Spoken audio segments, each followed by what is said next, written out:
j'avoue que j'ai été contraint à apporter des modifications à mon intervention et d'élever un peu le niveau après avoir assisté hier soir au cours magistral de cancérologie et de terminologie médicale qui a bifurqué sur le génie civil médical, entre guillemets. Donné par le DSP en transformant l'UICEC et l'ALCETERBA en un amphithéâtre de faculté de médecine ou de génie civil. Alors que l'État a octroyé une somme faramineuse de pas moins de 20 milliards de dinars, document de la DSP à l'appui, un montant réservé exclusivement à la réalisation des EPH, tel que celui de Wadia, qui est en voie d'achèvement, Ain Hamami Bouzgan en cours de réalisation et Marha en cours de procédure de marché. De deux polycliniques, à savoir Tamda Jaouna, le centre anti-cancer de la Bakhada, ajouté à cela une enveloppe financière de 32 milliards de dinars pour la réhabilitation des EPSP, un centre d'hémodialyse pour 72 millions de dinars à la Banatérafel. Cependant, la DSP s'est contentée de mettre à notre disposition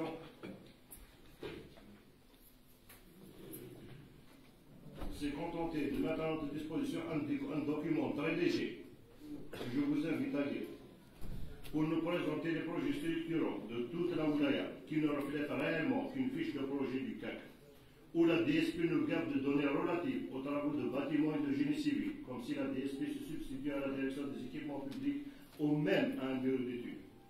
Faisant fi des autres projets à l'instar de la polyclinique de Tamda et d'Al-Jaouna, ayant bénéficié d'une enveloppe supplémentaire de 18 millions de dinars lors de la dernière visite de M. le ministre, en l'occurrence M. le professeur Azbelaoui, pour leur achèvement. Malheureusement, demeure toujours un éternel chantier. VRD d'Al-Jaouna depuis 4 ans. Tamda, l'entreprise introuvable depuis 3 ans. Ne n'oublions pas l'extension de la polyclinique de Temisa qui était au stade de l'ODS de début de travaux, qui demeure l'énigme du siècle. Et ce dernier, je parle du ministre de la Santé, qui a demandé le transfert vers le CAC en urgence de 2 services du CHU, à savoir l'hématologie et l'oncologie et la création de l'oncologie pédiatrique. Pourquoi ces 2 services ne sont pas encore livrés? Pourquoi les enfants s'entassent toujours au CHU pendant que 6 chirurgiens, 6 pédiatres, 7 oncologues, 6 hématologues sont recrutés et déjà sur les lieux? Ne nous répondez pas, cher professeur, nous connaissons la réponse. Le bloc de chirurgie est encore en chantier. Manque de fluides médicaux, manque d'unités d'hospitalisation en oncologie, manque non opérationnel. Effectivement, la remarque faite par le Dr Sidiali hier soir est de taille, car dans votre reportage, nous n'avons pas vu de bloc de patients hospitalisés ou en attente. Vous nous avez montré des photos silencieuses en présentant les lieux comme bijoux. Encore moins la mort ou les décès des patients qui à leur âme ne se font pas rares dans cette spécialité.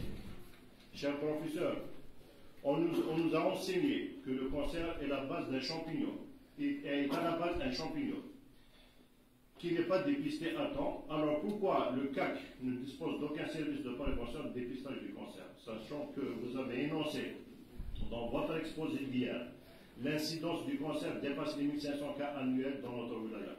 Et n'oublions pas le coût de la prise en charge. Vous avez présenté l'UHF de cardiologie de 2BK avec éloge, pendant que l'activité est limitée à 10%, peut-être moins, et les patients peinent à avoir un rendez-vous pour une consultation en examen spécialisé, en particulier la colonographie. Pendant que cette UHF dispose d'une scintigraphie non fonctionnelle à l'état neuf, et l'argument avancé par le directeur de cet établissement, c'est la nomenclature de cet établissement qui ne lui permet pas d'acheter les produits appropriés radioactifs. Par ailleurs, le marasme continue à s'abattre sur les citoyens de Tizi Ouzou dans le domaine de la radiologie qui ne trouvent pas à où effectuer de examens complémentaires, à savoir l'IRM, la mammographie et autres, pendant que le CHU est hyper équipé en moyens matériels où on trouve la suspension délibérée durant le magistrat et parallèlement la loi vous permet de réquisitionner des praticiens en radiologie installés en privé. Hélas, le CHU demeure avec des gardes non couverts. Sans oublier l'arrêté interministériel du 24/8/2019 et en application des dispositions de l'article 7 du décret exécutif 97-465 du 2 décembre 1997 qui stipule que les services du CAC sont agréés pour assurer des activités hospitalo-universitaires pendant que les résidents en médecine manquent de terrain de stage. Votre promesse de réception de l'UPH doit dire devant la presse lors de la sortie d'exécutif de la PUI pour fin décembre 2019, maximum janvier 2020. Vous revenez sur votre date en annonçant hier la date du mois d'avril. Moi, je dirais que vous n'arriverez pas au mois d'avril, peut-être septembre. Et l'avancement des projets de Ain Hammam et Bousguel, mais aussi celui de Marqa, inscrit depuis 2012, qui reste toujours au stade de procédure.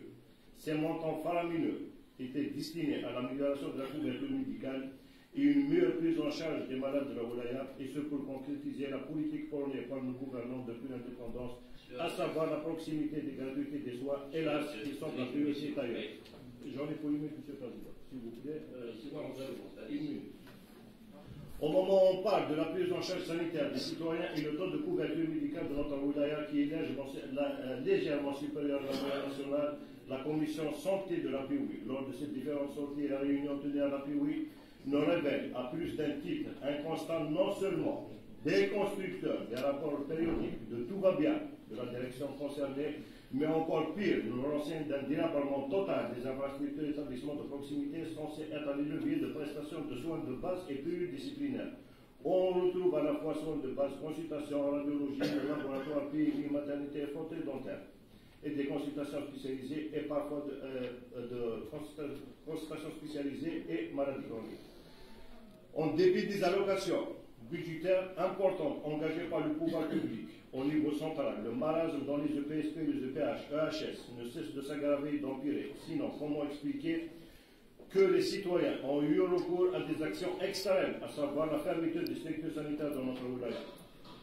Cependant, les visites effectuées par les membres de la commission santé ont fait ressortir un diagnostic réel de l'état du secteur de la santé dans notre wilaya.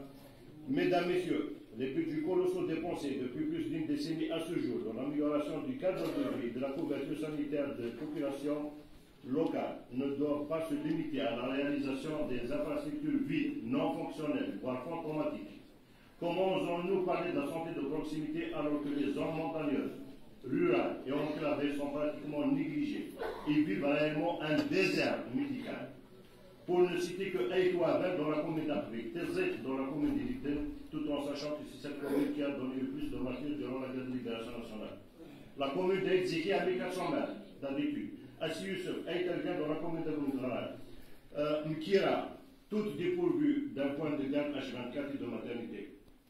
La commune d'Ifahonen, qui a pu réaliser 11 salles de soins sur PCD, dont 7 sont fermées pour manque de personnel médical et paramédical.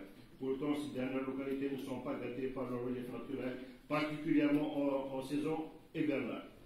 Où est donc la prise en charge sanitaire de nos pauvres concitoyens et où est la politique de gratuité et la proximité des soins prônés par le pouvoir public depuis l'indépendance?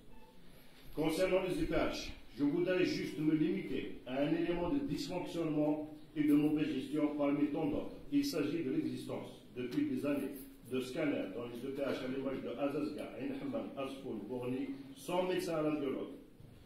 Ce qui engendre le paiement des prestations, des clichés par les radiologues privés, autrement dit, ces scanners ont une sous-traitance gratuite au profit du secteur privé, chose qui est interdite sur le plan médico-légal. Et on continue à équiper les EPH de scanners. Je voudrais aussi, Monsieur le Président, attirer votre attention qu'en attendant les procédures de TGN, du nouveau CHU et la construction du complexe mère-enfant, la faculté de médecine a proposé l'éventualité de décentralisation du CHU sur 3 points, à savoir l'ODS pour la psychiatrie, DBK pour l'oncologie, Azazga et Dramisa pour la gynécologie, pour une meilleure prise en charge des citoyens et un meilleur terrain de stage pour nos étudiants en médecine. Je terminerai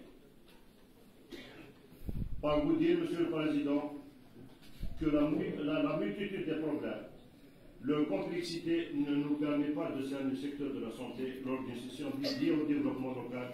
Sur ce, la Commission santé vous informe qu'il afflige un carton rouge à la DSP et vous demande de bien vouloir programmer une session sur la santé dans les plus de la télé. Merci.